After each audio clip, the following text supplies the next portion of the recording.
Fernando Gil, maestro. Qué gusto verte, qué gusto saludarte, Fernando. De verdad, como te decía previamente, y te lo digo con toda la transparencia y toda la autenticidad, te agradezco mucho esta conversación.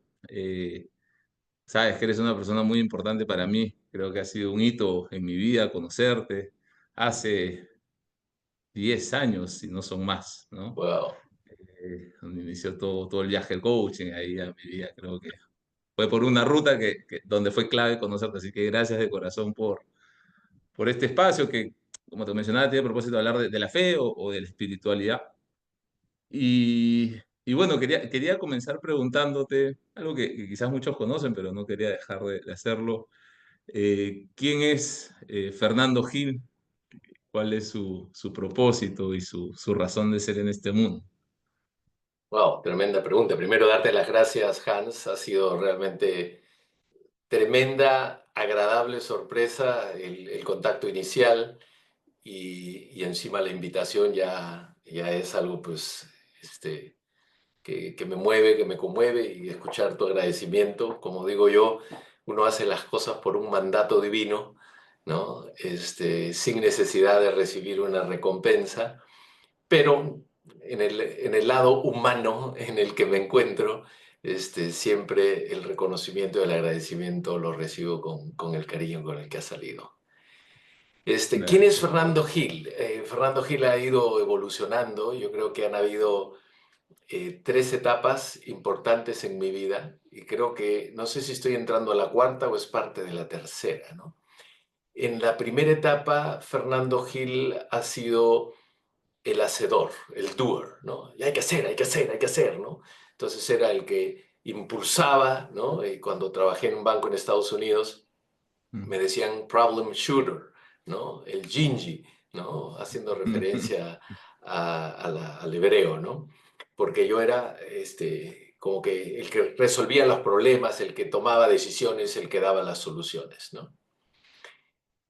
Cuando entré al encuentro del coaching, Fernando se convierte en la persona que ayuda a otros a tomar conciencia, a resolver sus problemas, a encontrar sus propias soluciones, ¿no? Y he estado, pues, como tú lo sabes muy bien, y no he dejado ninguno de los dos, ¿no? O sea, simplemente se van añadiendo y van cogiendo porcentajes distintos, ¿no? Entonces, cuando al comienzo era 100% un hacedor y un tomador de decisiones y un solucionador de problemas, probablemente ahora estoy en un 25% o 20% en esa etapa, ¿no? Y un buen pedazo de mi tiempo está en acompañar a otros a que resuelvan sus propios problemas, ¿no? Que es ahí cuando llego al encuentro del coaching en todas las ediciones, ¿no? El ontológico, el sistémico, el neurolingüístico, etcétera, ¿no? Todos los abordajes, ¿no? Y hace más o menos un par o tres de años entré a hacer un trabajo de espiritualidad muy fuerte, y en esencia, el creer que tengo la habilidad para ayudar a otros a, a tomar sus decisiones, encontrar sus soluciones, todavía tiene un buen componente de ego, ¿no? Y esta tercera etapa, no digo que no esté en el ego, sigo viviendo en el ego, me cuesta un huevo de trabajo. Es una etapa en la que yo necesito estar en paz conmigo mismo, necesito estar sano y sanar todo lo que pueda sanar, porque es la energía de mi proceso de sanación lo que transmito a las personas con las que interactúo en el ámbito en el que interactúen, ¿no? Ya sea profesional, ya sea laboral, ya sea como amigo, ¿no? Y estoy en esa presencia que quisiera llamarla auténtica, no me atrevo todavía a llamarla auténtica, estar en esa presencia auténtica y que el otro pueda recoger y recibir lo que necesite recoger y recibir. Ya no hago, ya no eh, estoy para que el otro haga, simplemente necesito estar presente para mí en mi estado de sanación, de evolución, de crecimiento, y que esa energía de paz pueda el otro usarla o no, independientemente del lugar en el que esté viviendo, ¿no? esa es mi tercera etapa, ¿no? Y obviamente muy, reforzando mucho mi sentido de propósito, que tiene que ver mucho con el sentido de propósito de Yamin, que es crear una presencia humana en la Tierra ambientalmente sostenible, de justicia social y de realización plena, ¿no? Entonces, ese que es el propósito de Yamin, es mi propósito, sale de lo más profundo de mi corazón. Y en ese lugar es en el que estoy en estos momentos. Tremendo, Fer, tremendo. Gracias, gracias. Qué bonito escuchar la etapa en la que estás. Eh, Creo que más o menos me siento parecido a ti y de hecho siento que en el presente mucho de mi energía está muy conectada también justamente a esa dimensión espiritual, a esa dimensión más profunda, lo que realmente somos finalmente. Yo lo entiendo desde la fe cristiana, católica, ahí me conecta mucho. Y de hecho cuando te hago la invitación, yo tenía la imagen tuya también de muy creyente.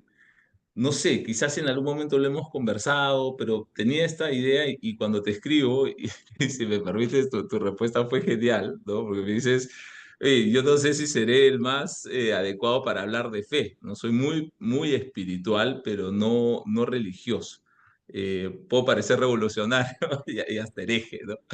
Y me causó gracia, ¿no? Y yo te dije, hermano, todo suma, ¿no? Y de hecho es lo que te quería preguntar, ¿cómo, así como hay estas etapas de fe, quizás hay etapas de espiritualidad en tu vida? ¿Cómo es la fe? ¿Cómo ha sido la fe? ¿Cómo es la espiritualidad ahora?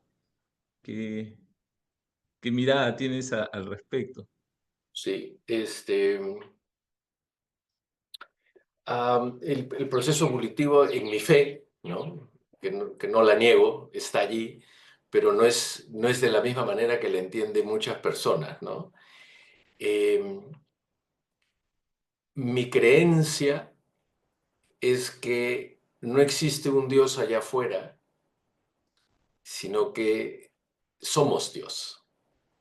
Por eso hago referencia, fuimos creados a su imagen y semejanza, no como estos bichos raros, incapaces de poder valerse por sí mismos y que necesitan imágenes y cosas raras para sentirse salvados y la culpa y todo esto, ¿no?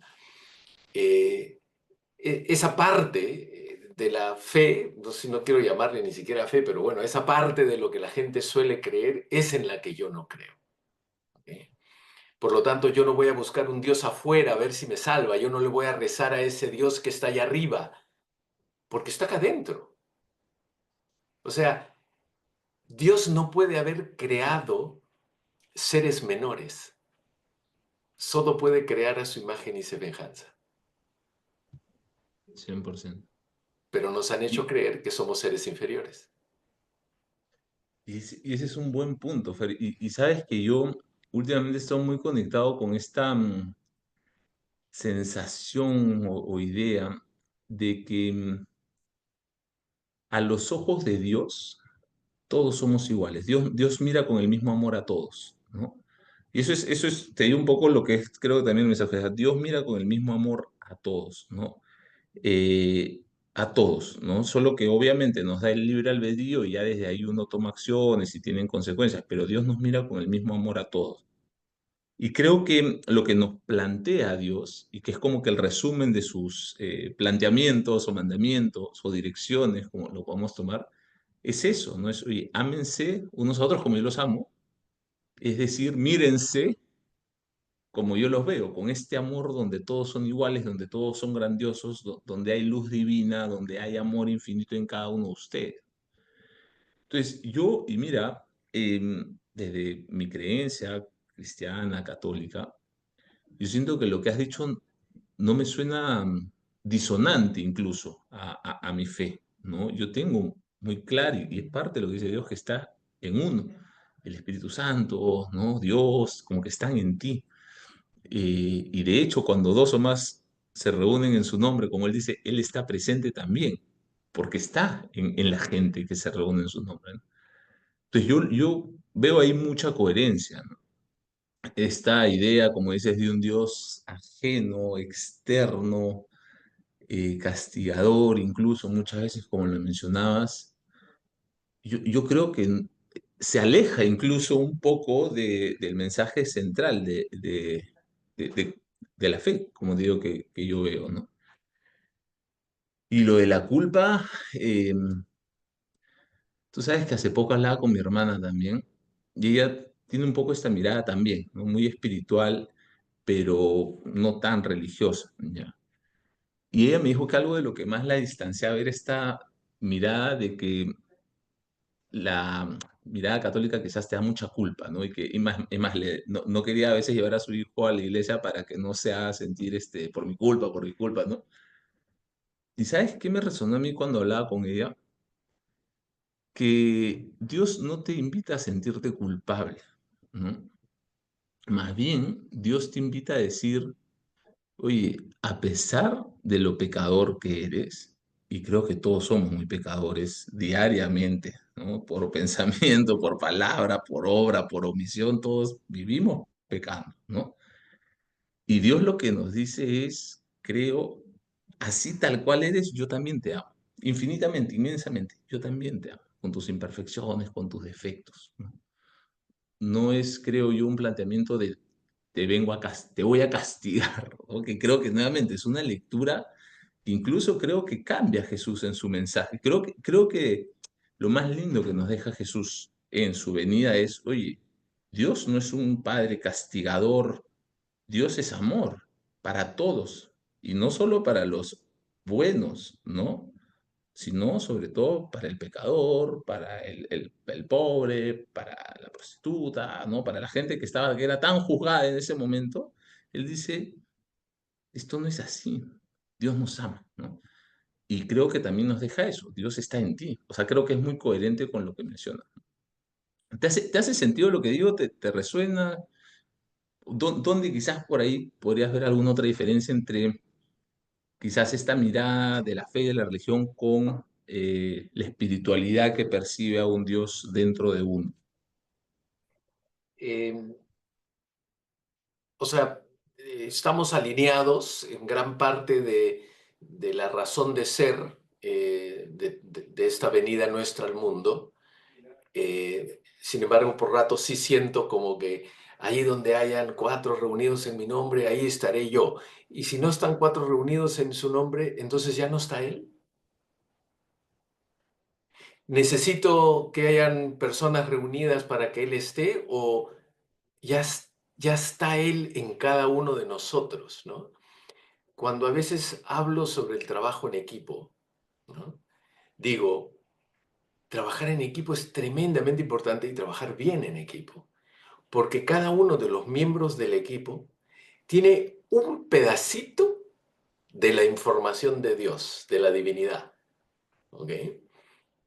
Y ese pedacito que tiene que ver con sus aprendizajes, con esa conciencia, ¿no? Tan de amor incondicional, eh, tú tienes la tuya, producto de tu papá, de tu mamá, de las cosas buenas y malas que hicieron, que no hicieron, que no dijeron, del colegio donde estudiaste, de la ciudad, del idioma, del entorno, del contexto político, etcétera. O sea, tú tienes una experiencia única, es totalmente distinta a la mía.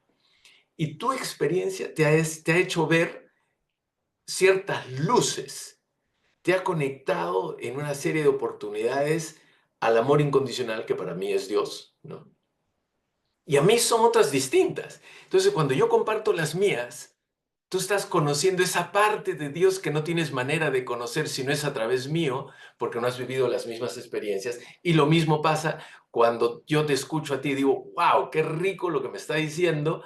Puede ser que no esté de acuerdo, que no lo comparta, pero digo, me está mostrando un pedacito de Dios. Tengo que ir un poquito más allá de sus palabras, de sus comportamientos, etcétera, y sus actitudes, para conocer qué de Dios está en él que vale la pena que yo indague, investigue, y ahí vienen un poco los procesos de coaching, que yo indague, investigue, para poder conocer algo que no tendría manera de conocer si no es a través tuyo. Entonces, hemos venido a experimentar la dualidad, la separación de Dios, de la divinidad, del amor incondicional, para ir despertando a lo que realmente somos en esencia. Y cada vez que yo me conecto con una persona, con una experiencia de logro, de éxito o, ¿por qué no, de dolor? Detrás de cada una de esas está Dios, está el amor incondicional, está el aceptar el proceso evolutivo de cada ser humano producto de sus propias experiencias y que a pesar de todo este daño que pueda estar haciendo, no deja de ser Dios, pero no ha despertado. Sigue en su proceso evolutivo. No sé si decir está más atrasado, no tiene el mismo nivel de conciencia, tiene un nivel de conciencia más bajo. No sé con qué calificativo utilizarlo, pero mirar la perversidad de otro y decir, detrás de sus comportamientos y actitudes sigue estando el amor incondicional. Porque ese señor que puede estar haciendo tremendos maltratos, tremendo daño, inventándose una guerra, estoy convencido que cuando llega a su casa y ve a su pareja o ve a su hijo o ve a su madre, le inspira de lo más profundo, de su más profundo ser, el amor. Y por tanto, es Dios. 100%. 100% de acuerdo contigo, Fer. Y yo creo que todo, todo es creado, o sea, todo lo que existe, yo, tú, todas las personas, todo lo que podamos percibir con los sentidos, todo lo que existe tiene un propósito, tiene un sentido, tiene una razón de ser. Creo yo firmemente que no hay ni un pelo en la cabeza de una persona y ni una estrella en el infinito universo que no tenga un propósito, un sentido, una razón de ser. Creo firmemente en eso. Eso a mí me parece una muestra incluso de la creación divina, ¿no? De que todo existe perfectamente. Entonces, coincido plenamente contigo que incluso el mal, la perversidad, las atrocidades, todo lo que existe y que nos genera tanto rechazo y repudio, incomprensión muchas veces, también tiene una razón de ser, también tiene un sentido. Y creo que entender eso alimenta este amor en uno, ¿no?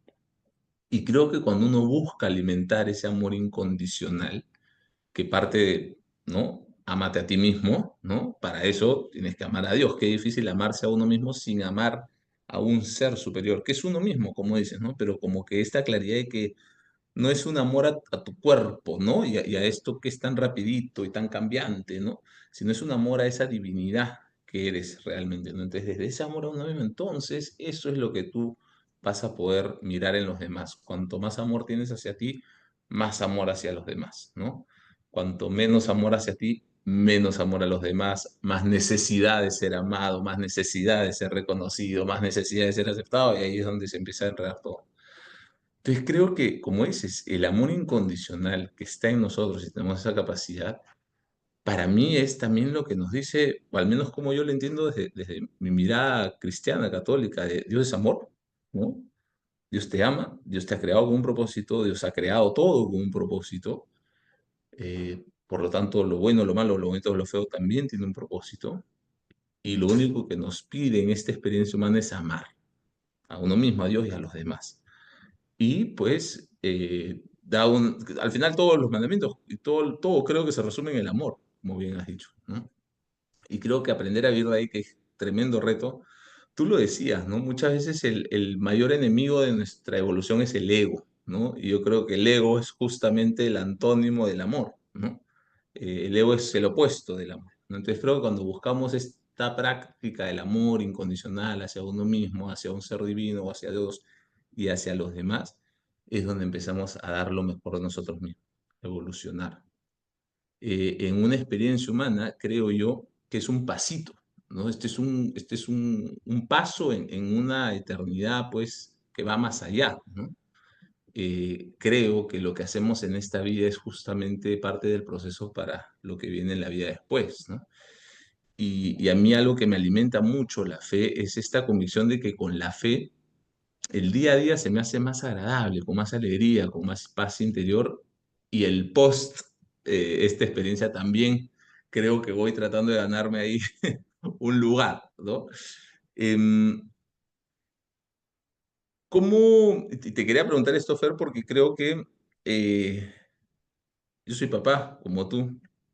Mis hijos son chicos, los tuyos ya están grandes. Pero creo que el ser padre es quizás el rol más importante que nos da la vida, ¿no? Por lejos, ¿no? El más importante, creo yo. Y creo que dentro de ese rol nos toca tratar de transmitir lo mejor que podamos de nosotros a nuestros hijos, ¿no? Y tratar de sacar lo mejor de ellos, ¿no? Em, yo, dentro de mi fe, que es lo más importante en mi vida, es algo muy importante para mí poder transmitir esa fe a mis hijos, ¿no? ¿Cómo ha sido tu experiencia en el rol de padre, en la transmisión de la fe, de la espiritualidad a tus hijos, mi querido Fer? Creo que el proceso es un proceso muy propio, muy único, y cuando un hijo se siente amado, eh, ya está recibiendo el amor del padre. Y entonces, apreciar al hijo es reconocerle su parte divina. Querer al hijo, amar al hijo, es reconocer su parte divina. Por lo tanto, desarrollar su autoestima es tremendo desafío. Y, y aquí hay parte de mis incoherencias. eh, Mostrarles a ellos la autoestima parte por quererme yo a mí mismo. Por lo tanto, cuando eh, mi rol de padre termina convirtiéndose en un sacrificio a mi vida personal, les estoy enseñando a ellos a no amarse lo suficiente. Y digo parte de mi coherencia porque a veces exagero, ¿no? Trabajo más de la cuenta, hago deporte ya un poco forzado, a pesar de que lo disfruto, pero es como, oye, respeta tu cuerpo, respeta tu descanso, respeta tu paz, respeta tu tranquilidad, para que tus hijos aprendan a respetarla también desde lo que ven que haces, no de lo que les dices que tienen que hacer. Entonces, priorizarme es una tremenda lección de amor propio y de autoestima a mis hijos. Y voy a estar para ellos hasta el último minuto, sí, sí, sí, sí. Pero ellos tienen que ver que en un determinado momento papá necesita descansar, papá necesita relajarse, papá se va de viaje, papá les dice que no, ¿no? Que ya es suficiente, ¿no? Porque le toca ahora su turno, ¿no? Entonces creo que el ejemplo de lo que hacemos es probablemente el principal mensaje que le damos, ¿no? Priorizarnos. Eh, y creo que el principal rol de todo ser humano es velar por sí mismo. Y que al hacerlo ya le está dando tremendo mensaje a los hijos. ¿Okay? Y como ellos son muy Totalmente. importantes para mí, obviamente voy a trabajar, voy a querer darles la mejor calidad de vida, el mejor colegio, la mejor ropa, los viajes y todo. No, no, sí, eso por descontado. Pero en el momento en que paso la línea y el hacerlo ya está empezando a despriorizarme, maltratarme por exceso de trabajo, etcétera, entonces ya les estoy diciendo a ellos, esto es lo que no deberían hacer, pero no les estoy diciendo de esa manera. Simplemente se lo estoy diciendo, esto es lo que deben hacer. Copia mi ejemplo. Y con eso van a entrar en un espacio de sacrificio. Y cuando no te sacrificas, tienes culpa, ¿no? Y cuando te sacrificas y no te dan a cambio, después de todo lo que he hecho por ustedes, así me pagan y ya no quieren acompañarme a la obra de teatro o al partido o al viaje o a lo que sea.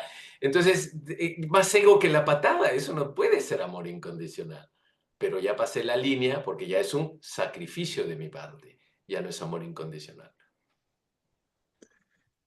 Qué bonito lo que has dicho.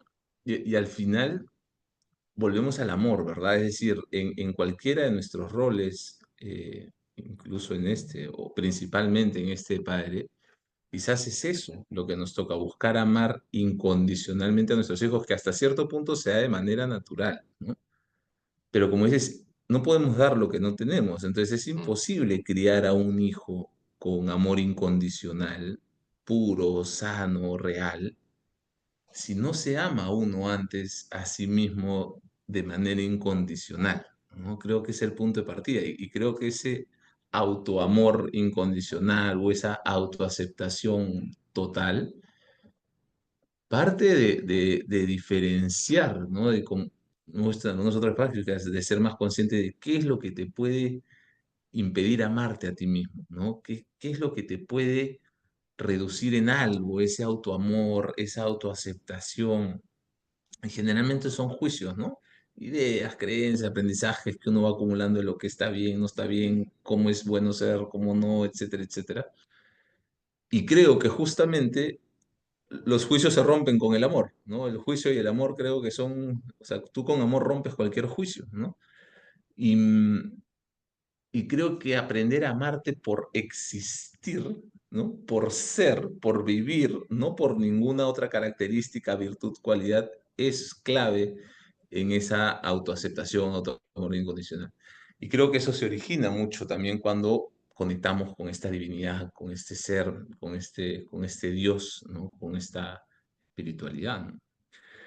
Em, Dentro de esta línea, Fer, dentro de esta etapa, además, en la que estás muy enfocado, por lo que entiendo, a la espiritualidad, ¿no? ¿Qué, qué podrías decirle a la gente? ¿Qué te gustaría decirle a personas que quizás te están escuchando en este momento sobre el crecimiento espiritual, sobre el desarrollo espiritual? Quizás por qué es importante, qué es, cómo hacerlo. Eh, Permíteme retroceder a una frase que tú utilizaste y a una que acabas de utilizar. Eh, Fíjate que el ego es una herramienta de amor propio,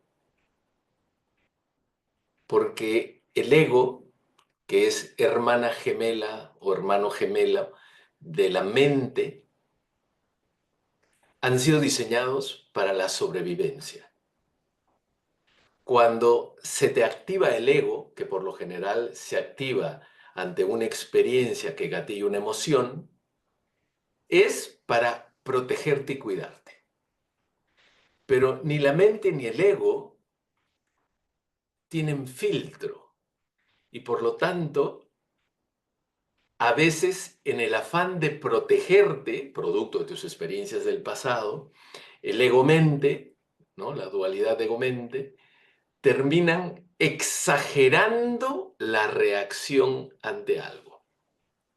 Y la sobrevivencia en la época histórica, que viene del cerebro reptiliano, ¿no? Y reptiliano porque no ha evolucionado, no sé si nada o casi nada de la época de las cavernas, ¿no? En la época de las cavernas, efectivamente venía el rinoceronte, el dinosaurio, el velociraptor, ¿no? Cualquier bicho de estos raros que existían en eso, y te iba a matar, te iba a comer. Y la tribu vecina se quedaba con tu pareja, con tus hijos, se comía el mamut que tú acababas de cazar. Entonces, la reacción tenía que ser una reacción muy violenta para defender lo que en principio era tuyo. Tu caverna, tu pareja, tus hijos y la alimentación, tu mamut. Punto. Hoy en día te dan un feedback y el cerebro reptiliano se activa como si viniera el velociraptor a comerse a tu familia y a matarte, porque no tiene filtro. Pero el ego es una herramienta de protección al ser humano, al que hay que dominar para que no exagere, y cuando dicen, domina tu ego, domina tu mente, te están diciendo, oye, estás exagerando un poco las circunstancias y tu reacción es una señal de sobreexageración. Y claro, cuando uno exagera, el ego, la mente, exageran es porque ha habido una experiencia del pasado que te ha dejado tremenda huella, no quieres que se repita y por eso reaccionas emocionalmente. ¿De acuerdo? Entonces quería hacer esa precisión. ¿Qué sucede si yo tengo un mal comportamiento hacia mis hijos? Producto de mi ego, obviamente, ¿no? estoy cansado, llego después de trabajar, no sé, 12 horas en un día, y los chicos están saltando, brincando, se pelean entre ellos, y tú dices, me están quitando la vida. Que es, no doy más, o sea, me he estirado tanto que mi cansancio ya no da más, por lo tanto, uno tiene le pega un manazo, un pellizcón, un grito, lo que todo castiga, lo que sea. Entonces, automáticamente yo puedo sentir culpa. Pucha, no he debido reaccionar así. Sin embargo, ya hablando de personas un poco más adultas, a veces nuestro mal comportamiento es algo que el otro necesita para su proceso de aprendizaje. Eso no quiere decir que yo no me controle, no mejore como persona, no viva en paz, no sane lo que tengas que sanar, no desmonte las creencias limitantes que me hacen sobre reaccionar, etcétera, etcétera. No, no, no dice nada de eso. Pero hay veces que cuando me comporto súper mal, en lugar de cargarme de culpa y decir, caray, no sé qué, digo, ok, para la próxima voy a hacer esto, voy a respirar profundo, voy a poner la mano en el estómago para no reaccionar.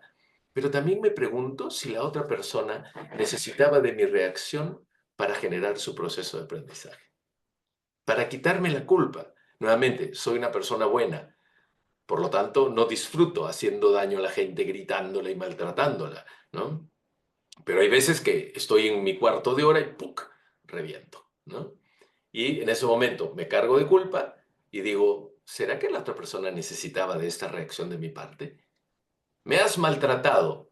Y quizás la pregunta que debería hacerle la persona es, si yo soy un mensajero, un cartero, yo tengo una dinámica o técnica que se llama la metáfora del cartero, y te vengo a traer el mensaje de cómo te maltratas a ti mismo o a ti misma, ¿no sería de repente interesante que en lugar de mirarme, juzgarme y victimizarte y hacerme el victimario, te pongas a pensar en qué aspectos de tu vida tú te estás maltratando?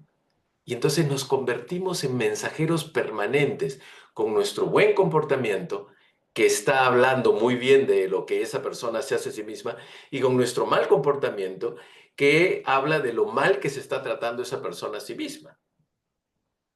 Y retrocedo un poquito más cuando hablaste de todos tenemos un sentido de propósito. Yo acompaño muchas personas adultas a encontrar su sentido de propósito. Y muchas personas jóvenes, ¿no? El más jovencito que he tenido, 14 años, y hasta 28, 29, 30, si a eso le puedo llamar yo hoy jovencito, ¿no? Pero gente joven, ¿ya? Y después de utilizar el Ikigai, la herramienta 1, 2, 3, 4, no logro que en el momento de acompañamiento, 4 meses, 6 meses, un año, descubran su sentido de propósito. Entonces yo me he estado cuestionando, en el último año y medio más o menos, ese elemento. Dice, pucha, ¿será que algunos seres humanos no van a encontrar su sentido y propósito en esta vida? Y dos reflexiones afloraron. Primera, hay gente que no va a encontrar su sentido y propósito en esta vida.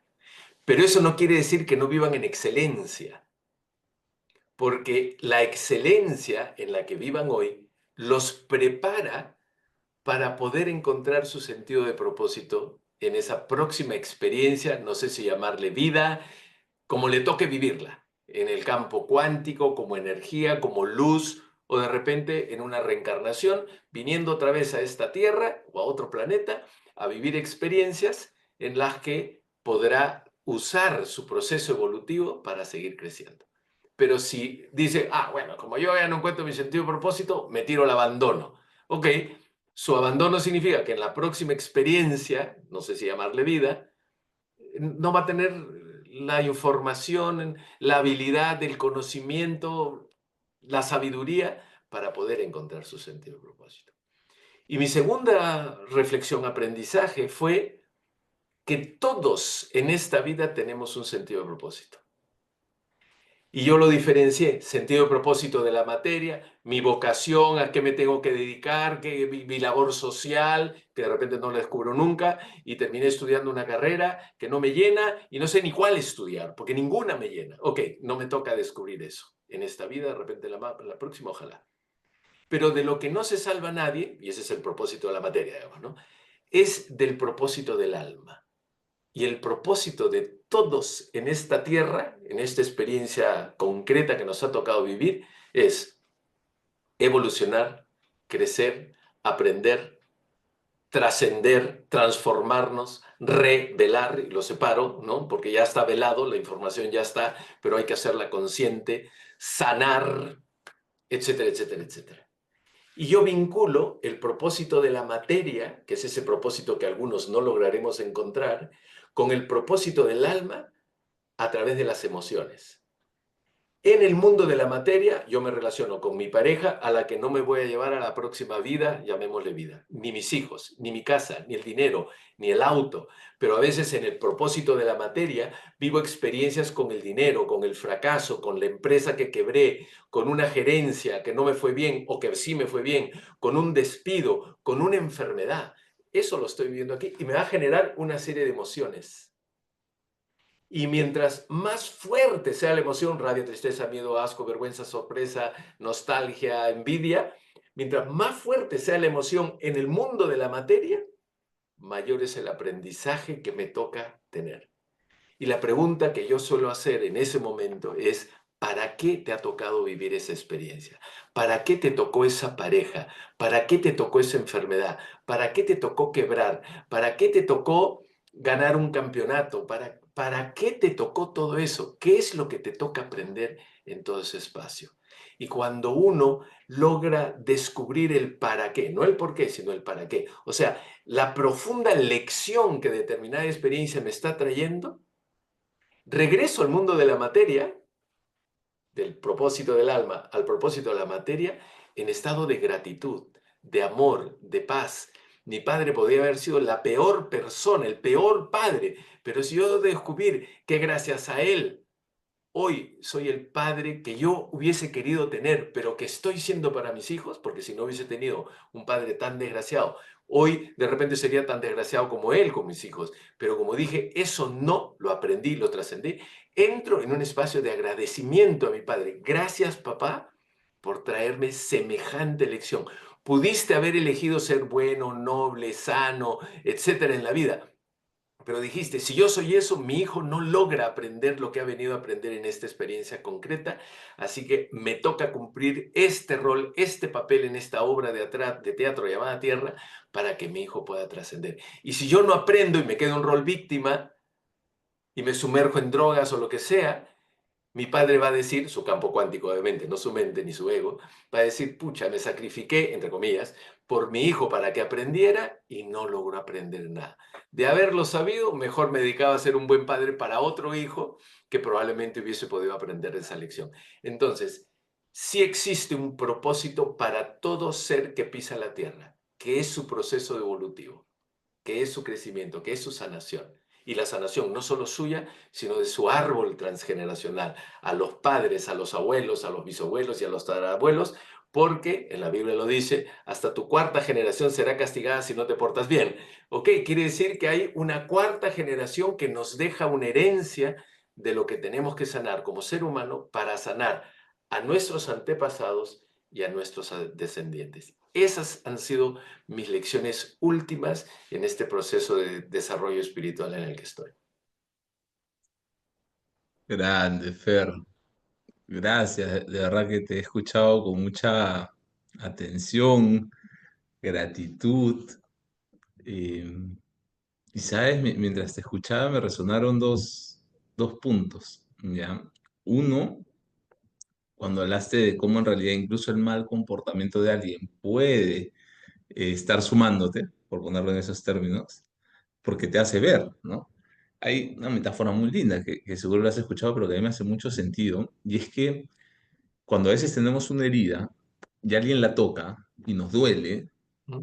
yo pienso que esa persona me está haciendo doler, ¿correcto? Pero en realidad no es la persona a la que te está haciendo doler, sino que es la herida la que te duele, ¿no? Entonces, ¿cuántas de esas situaciones son también una gran invitación para ver, oye, qué heridas hay? No necesariamente de hoy, sino de cuánta historia, cuánta vida, todo, ¿no? Entonces, también es parte de agradecer. También esas experiencias, como decías, tienen un propósito, algo, por algo, no son al azar, tienen un sentido, tienen una razón de ser, y que incluso si no podemos responder cuál es, basta la convicción, que es lo que decía Frankel, ¿no? Basta la convicción de que tiene un sentido para que ella pueda superarlo, ¿no? Incluso si no lo es, y quizás con los años uno se responde algunas preguntas que en algún momento no pudo, ¿no? Y, y sabes, cuando hiciste esta serie de ¿para qué me pasó? ¿No? Me movilizabas mucho mi propia experiencia, ¿no? De cuántas situaciones que en algún momento me han movido y el para qué. Y curiosamente, Fer, hoy todo aterriza en para fortalecer mi fe, ¿sabes? Para acercarme más a Dios, para acercarme más a ese amor incondicional, para desde esa mayor fortaleza del amor poder sumarle a otros también en eso, ¿no? En decir, oye, esto no es todo, esta vida no es todo, esto es un pedacito, hay un Dios, hay mucho más allá de esta experiencia que te invita a vivir esta experiencia desde el amor incondicional, desde ese amor, como decía, donde te pase lo que te pase, tiene un sentido, suma, está bien, está perfecto como es, ¿no? Y creo que solo desde ahí donde uno empieza a también sacar lo mejor de sí, ¿no? A dar lo mejor de sí y a abordar todo con la mejor mirada posible. Fernando Gil, eres un maestro, Fer. Te agradezco de corazón este espacio y espero ser el primero de muchos. Espero volver a conversar contigo pronto, espero volver a vernos pronto. Así será. Muchísimas gracias por el espacio. A veces soy bastante apasionado para tocar estos temas. Me encanta.